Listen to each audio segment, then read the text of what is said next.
밑에 있는 종이가 아마 영수증 같습니다. 너 바쁠 것 같으니 어버이날 선물은 내가 알아서 샀다. 입금해라. 고맙다. 엄마가. 됐습니다. 기분 좀 어떻습니까?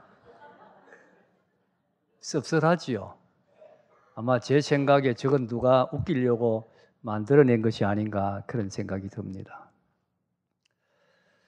제가 목회를 하면서 근래에 전에 경험하지 못했던 일을 경험했습니다. 2번 지금 경험을 하고 있는데, 연로하신 부모가 세상을 떠나는데 자녀와 연결이 안 되는 겁니다. 한 분은 홀로 사시던 여자분인데 갑자기 위독해서 병원에 입원했는데 자녀의 연락을 해야 되지 않습니까? 그런데 자녀의 연락처가 없는 거예요. 이 어머니에게 자녀 연락처가 없는 겁니다. 결국은 세상 떠날 때까지 연락을 못하고 죽고 나서야 자녀가 나타났습니다. 또 한 분은 혼자 사는 남자분인데 이분은 지금 병원에 입원해 있습니다. 의사는 얼마 못 산다 그렇게 진단했습니다. 그러면 자녀에게 연락을 해야 되지 않습니까? 자녀가 분명히 있습니다. 그런데 연락처도 없고 연락이 닿지가 않는 겁니다. 연락할 수 있는 방법이 없습니다. 제가 이 2 사례를 보면서 요즘 자녀와 아예 연결을 끊고 사는 부모가 많다는 것을 알았습니다. 이유가 어떠하든 안타까운 이야기가 아닐 수 없습니다. 어쩌다가 세상이 이렇게 되었는지 모르겠습니다. 소리를 조금만 크게 해주십시오. 확실히 우리 가정에 부모를 공경하는 모습이 점점 희미해져 가고 있습니다. 부모 공경의 아름다운 모습이 점점 사라져 가고 있습니다. 하지만 여러분, 아무리 세상이 변해도 우리 예수 믿는 사람은 변할 수가 없습니다. 부모 공경은 영원히 변할 수 없는 영원 불변의 진리이기 때문입니다. 우리가 부모를 공경해야 할 여러 가지 이유가 있습니다만 크게 2 가지 이유가 있습니다. 하나는 부모의 은혜가 크기 때문입니다. 부모의 은혜가 크기 때문입니다.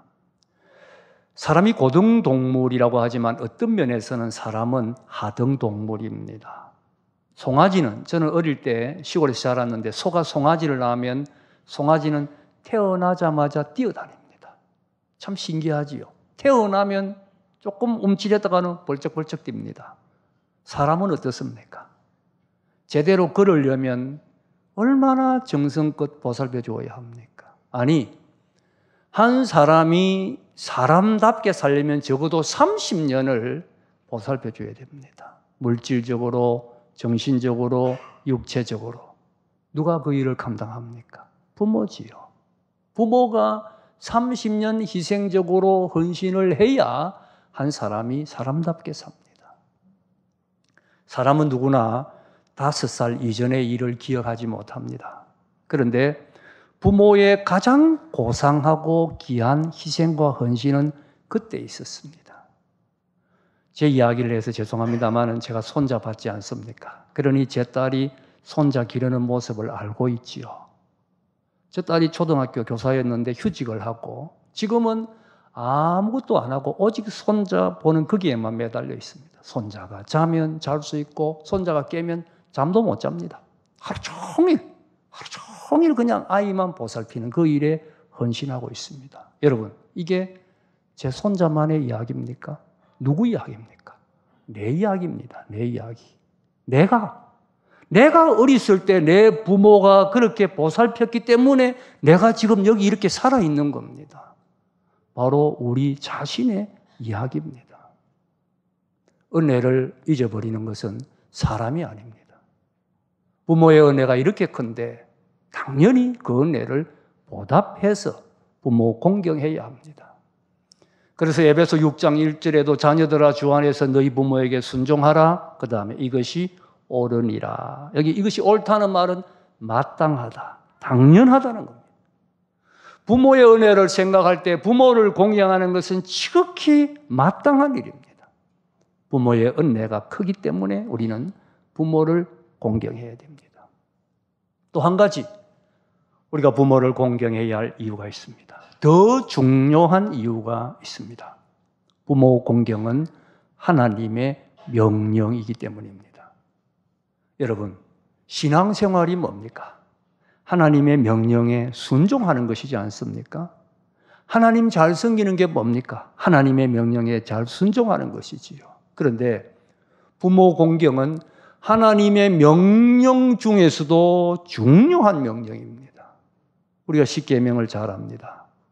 10계명, 5계명부터는 인간관계에 대한 계명인데 거기에 첫 번째로 나타나는 것이 부모 공경하라는 것입니다. 그만큼 부모 공경이 중요한 하나님의 명령이라는 뜻이지요.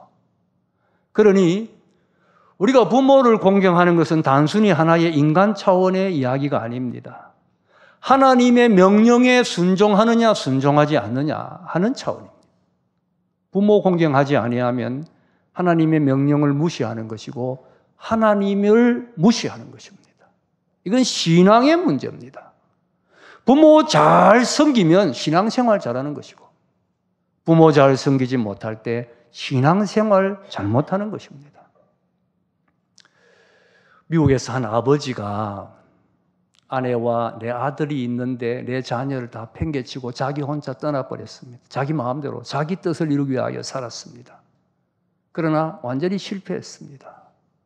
비참하게 마지막 인생을 마무리하면서 유언을 내 고향에 묻히고 싶다. 유언을 남겼습니다. 그 유언이 아들들에게 전해졌습니다. 아들들이 화를 냈습니다. 그 사람이 우리와 무슨 상관이 있느냐? 그 사람 때문에 우리가 얼마나 고생을 했는데, 우리 어머니와 우리가 얼마나 그 사람 때문에 어렵게 살았는데, 우리가 왜 그 사람 장례를 치르기 위하여 시간을 내야 되고 돈을 내야 하느냐? 불만을 터뜨렸습니다. 그러나 큰아들은 달랐습니다. 큰아들이 그 도시에 가서 아버지의 시신을 운반해 왔고 정중하게 장례를 치루었습니다. 장례를 치른 다음에 큰아들이 동생들에게 말했습니다. 성경에 부모를 공경하라고만 했지 어떤 부모를 공경하라는 말은 없단다. 맞는 말이지요. 그냥 부모 공경하라고 했습니다. 그러니 모든 부모 공경해야 됩니다. 내 부모가 어떤 부모이든 공경해야 하나님의 명령에 순종하는 것입니다. 부모 공경은 하나님의 명령이기 때문에 부모 공경해야 합니다. 그러면 부모를 어떻게 공경해야 됩니까? 부모 공경의 원리, 부모 공경의 근본 정신이 무엇입니까? 오늘 본문에서 그것을 배울 수가 있습니다. 본문은 나오미가 고향으로 돌아오는 이야기입니다. 나오미는 베들레헴 사람인데 베들레헴에 흉년이 들어서 남편과 두 아들과 함께 이방 땅 모압으로 갔습니다. 그 모압 땅에서 남편이 죽었습니다. 두 아들이 모압 여인과 결혼을 했는데 두 아들도 죽었습니다. 한 집에 과부만 3사람이 남았습니다. 그때 이제 나오미는 다시 베들레헴으로 돌아가려고 하는데 이 두 며느리가 어머니를 따라가겠다는 겁니다. 나오미는 간곡하게 너희들 나를 따라오지 마라. 간곡하게 따라오겠다는 며느리들을 만류했습니다. 그러자 오르바라는 며느리는 눈물을 흘리면서 돌아갑니다. 그런데 룻이라는 며느리는 끝까지 어머니를 따르겠다고 말합니다. 내가 만일 죽는 일 외에 어머니를 떠나면 하나님께서 내게 벌을 내리시고 그 위에 더 벌을 내리시기를 원합니다. 단호하게 결심을 말했습니다. 그래서 나오미가 룻을 데리고 베들레헴으로 가게 됩니다. 생각해 보면 남편도 없는데 따지고 보면 법적으로는 아무 관계가 아니잖아요. 그런데 그 어머니를 따라갈 이유가 없습니다. 그런데도 그 어머니를 따라가는 이 룻의 마음이야말로 가장 순수한 마음이지요. 가장 깨끗한 효도의 정신, 가장 순수하고 아름다운 효도의 정신이 여기 있다고 할 수가 있습니다. 그러면 나오미를 향한 룻의 마음은 어떤 마음입니까? 첫째는 사랑의 마음입니다. 그렇습니다. 룻은 나오미를 사랑했습니다. 한번 생각해 보십시다. 룻이 나오미를 따라가면 얻을 유익이 무엇이 있습니까? 이스라엘 백성들은 한 여자와 한 남자가 결혼을 했을 때 그 남자가 죽으면 그 남자의 동생과 결혼을 합니다. 그런데 나오미에게는 아들이 없습니다. 또 아들을 낳으려고 해도 남편이 없습니다. 새로 결혼을 해서 아들을 낳는다고 해도 설상 불가능한 일이지만 그렇게 한다 해도 그 아이가 자랄 때까지 어떻게 기다립니까? 이게 본문 11절에서 13절까지 며느리들이 나오미를 따라오려고 할 때 나오미가 만류하면서 했던 말입니다. 실제로 룻이 나오미 따라가면 얻을 유익은 아무것도 없습니다. 아니 오히려 연로한 나오미 자기가 보살펴드려 책임져야 됩니다. 그럼에도 불구하고 어떻게 끝까지 따라가려고 합니까? 이유는 하나입니다. 룻이 나오미를 사랑하기 때문이지요. 사랑하기 때문입니다. 사랑이 아니면 이것은 답이 나오지 않습니다. 사랑하기 때문에 끝까지 따라가고 끝까지 섬기려고 하는 것입니다. 효도의 기초는 사랑입니다. 사랑의 마음이 있어야 진심으로 효도할 수가 있습니다. 왜 현대인들이 부모님에게 효도하지 못합니까? 부모 공경해야 한다는 거 몰랐습니까? 그거 모르는 사람 어디 있습니까? 다 알고 있지요. 그런데 왜 안 됩니까? 사랑의 마음이 없는 거예요.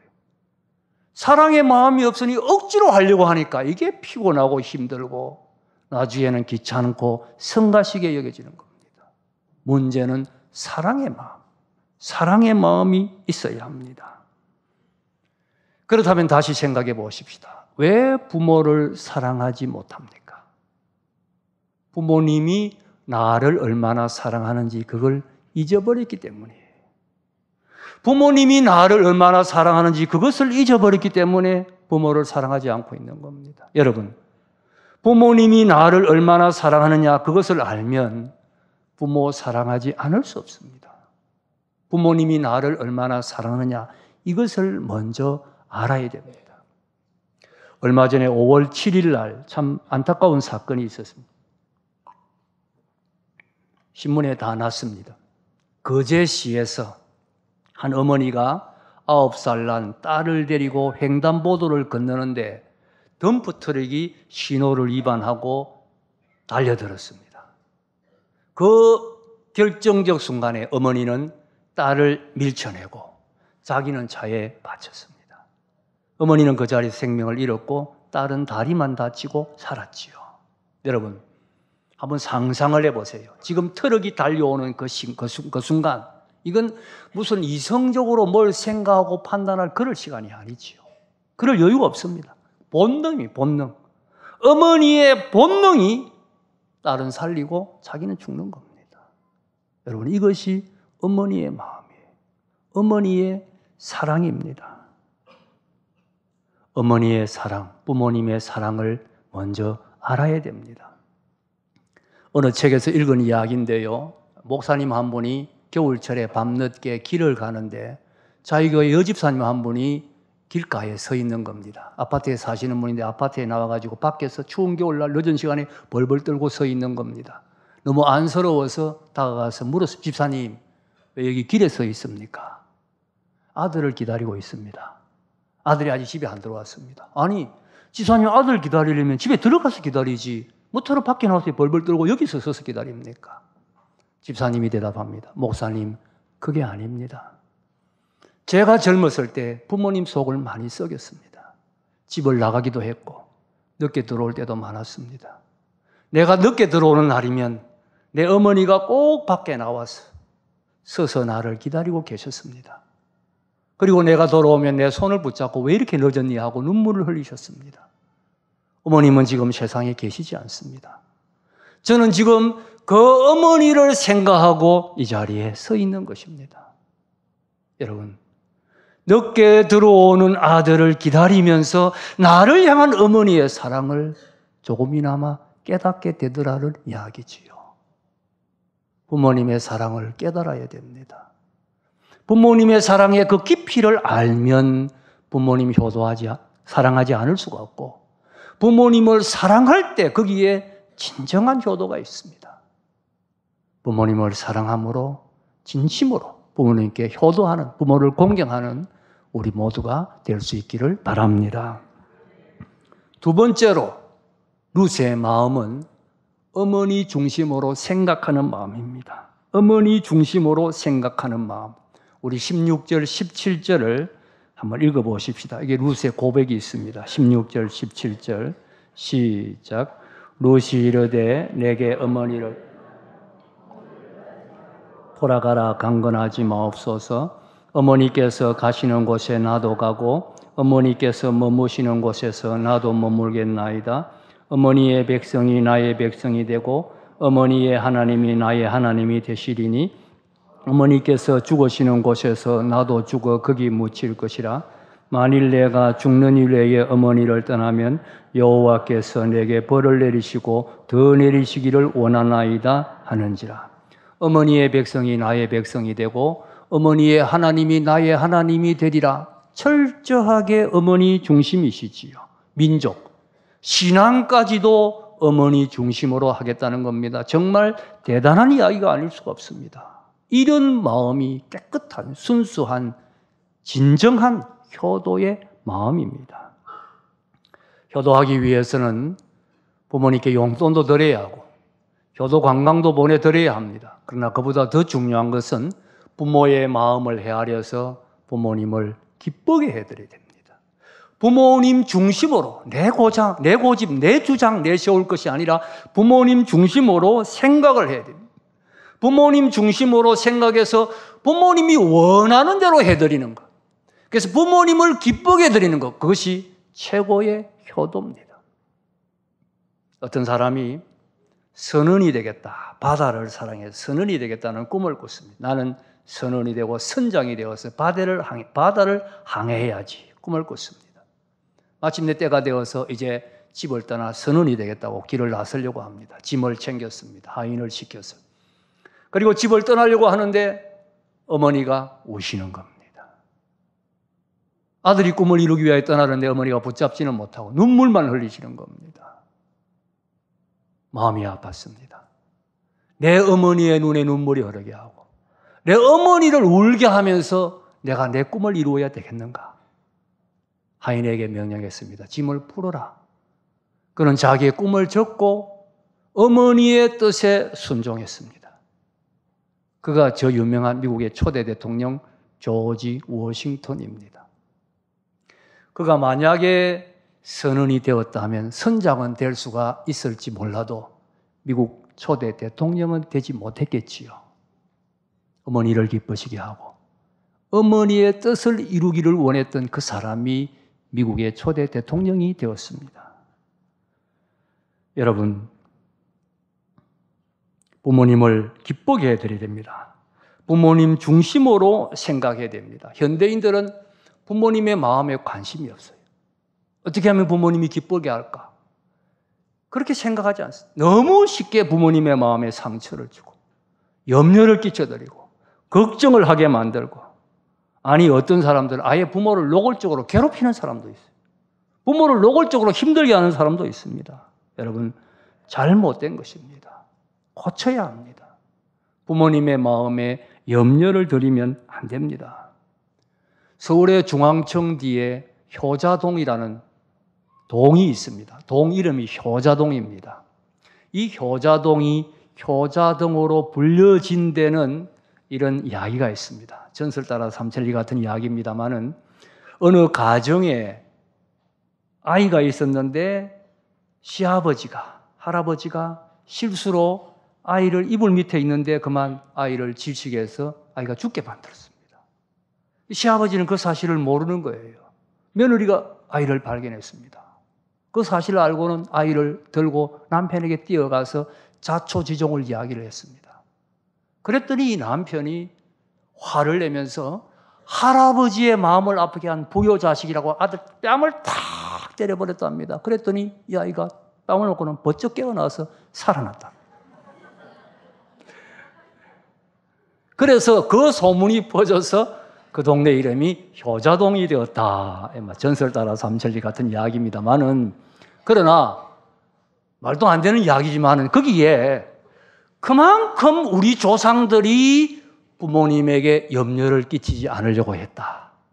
부모님을 걱정하지 않게 만들려고 했다. 이 마음은 우리가 배울 필요가 있다는 거죠. 그만큼 부모님의 마음을 염려하지 않게 하려고 했다. 이 마음만은 귀하다는 것입니다.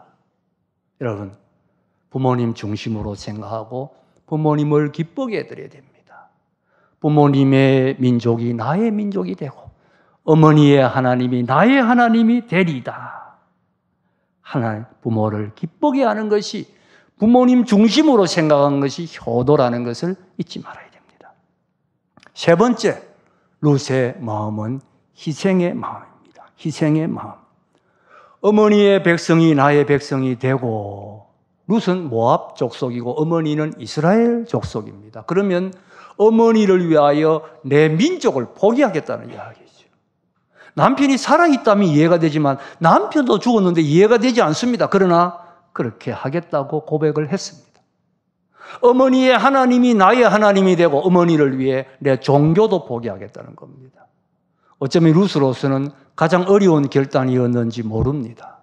그러나 어머님의 인격을 볼 때 어머님이 믿는 하나님이 참 하나님인 줄로 믿습니다. 나는 어머님의 하나님을 섬기겠습니다. 내 종교도 포기하겠습니다. 종교까지 포기하고 어머니를 따르겠다는 것이지요. 희생입니다. 희생.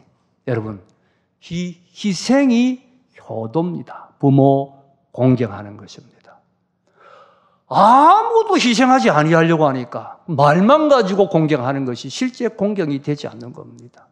시간도 희생하고 정성도 희생하고 물질도 희생을 해야 됩니다. 용돈도 좀 넉넉하게 드리세요. 옛날 우리 속담에 아들 주머니 아무리 많은 돈도 내 주머니 한 양만 못하다, 그런 말이 있습니다. 아들 주머니에 돈 아무리 많아봐야 내 주머니에 한 양만 못하다는 거예요. 아까 영상에는 뭐 엄마가 자기 마음대로 선물, 그런 부모가 사실이 있겠습니까? 용돈 달라 그런 소리 못하지요. 알아서 좀 드리십시오. 드리시고 여러분, 자녀 생일은 잘 챙기면서 부모님 생일은 잊어버리는 분은 없습니까? 자녀들에게 쓰는 돈의 단위는 얼마고 부모님을 위해 쓰는 돈의 단위는 얼마인지 한번 생각을 해보십시오. 희생을 해야 됩니다. 섬겨드려야 됩니다. 그것이 실제 효도가 되는 거예요. 실제로 효도가 되는 겁니다. 여러분, 마리아 앤더슨이라는 성악가 혹시 기억납니까? 흑인 성악가. 제가 어릴 때는 그분 정말 유명했고 세계 최고의 흑인 성악가였지요. 1955년도에 뉴욕 메트로폴리탄 오페라 단원의 그 평생 회원이 되었다고 합니다. 유엔의 미국 대표부 교체 대표로까지 임명받는 그런 유명한 성악가였습니다. 백악관에서도 노래를 부르고 영국 여왕 앞에서도 노래를 부르고. 원래 어릴 때는 아주 가난했습니다. 필라델피아에 흑인으로 태어났으니 옛날에 흑인들 얼마나 비참하게 살았습니까? 어머니하고 살았는데 빨래를 해가지고, 그 당시 세탁기가 없을 시대 남의 집에 빨래해주고 청소해주고 그렇게 돈을 모아서 어머니는 정말 희생하면서 아이 음악 공부를 시킨 거예요. 여러분, 그렇게 돈을 모아서 음악 공부 시켰다면 어머니가 얼마나 고생했겠어요. 이 마리아 앤더슨이 세계적인 성악가가 되었습니다. 그리고는 이제 명성을 얻은 후에 어떤 기자가 물었습니다. 당신은 백악관에서도 노래를 부르고 영국 여왕 앞에서도 노래를 부르고 세계 최고의 오페라단과 다 협연을 했고 수많은 독창회도 했는데 그 중에서 당신의 생애의 최고의 순간이 언제였다고 생각합니까? 최고의 순간. 마리아 앤더슨이 잠깐 눈을 감더니 대답을 했습니다. 내 생애 최고의 순간은 내가 언젠가 집에 와서 어머니 손을 붙잡고 어머니, 이제 어머니 남의 집에 빨래하지 않으셔도 됩니다. 그렇게 말하고 어머니를 부둥켜 안고 함께 울었을 그날, 그 시간이 내 생에 잊을 수 없는 최고의 순간이었습니다. 이제 내가 어머니 고생시키지 않겠습니다. 이제 내가 어머니 호강시켜 드리겠습니다. 그게 바로 효도지요. 그게 바로 효도인 것입니다. 마지막으로 한 가지만 생각하십시다. 이렇게 모든 것을 희생하고 나오미를 따라간 룻이 어떻게 됩니까? 베들레헴의 가장 유력한 보아스라는 사람하고 나중에 결혼을 하고 오벳이란 아들을 낳습니다. 그 아들이 이새의 아버지요 다윗의 할아버지입니다. 이 이방 여인이 다윗의 정조 할머니가 될 뿐만 아니라 예수님의 족보에 올라가는 엄청난 복과 영광을 누리게 됩니다. 효도하면 복을 받는 것이지요. 성경에서도 말씀했습니다. 부모에게 순종하라. 이는 내가 잘되고 땅에서 장수하리라. 이보다 더 분명하고 확실한 복이 흔치 않습니다. 효도하면 복을 받습니다. 복이라는 것이 내 요령으로 되는 것이 아닙니다. 효도해야 됩니다. 부모님 사랑하고 부모님 중심으로 생각하고 부모님을 위하여 희생하고 헌신해야 합니다. 그리할 때 잘되고 장수하고 영광과 명예와 형통의 복을 누립니다. 부모님께 효도함으로 놀라운 하나님의 복을 이어가는 여러분 다 되시기를 주님의 이름으로 축복합니다.